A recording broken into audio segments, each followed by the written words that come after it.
कि हमारा दिल में तमन्ना है, 60 वर्ष का तमन्ना आज हमारा दिल में है। अरे यार कौन देखते हैं जो किस्सा बात हुए कतील में है। और एक बार हम विश्वास करते हैं आपको जो रोजा अल्लाह ने कबूल किया, भैया आपको आशीर्वाद दे, आपको दुआ दे, आपका शुभकामना दे, आपका परिवार अच्छा से रहे, हिंदुस्तान अच्छा से रहे, बंगाल अच्छा से रहे। और जो बंगाल को टारगेट करे वो जहन्नम में जाए।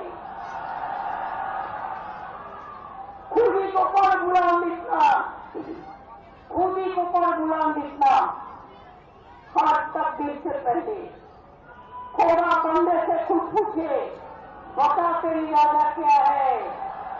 हमारा इरादा एक ही है, बीजेपी हटाओ, देश बचाओ। जय हिंद, जय बांग्ला।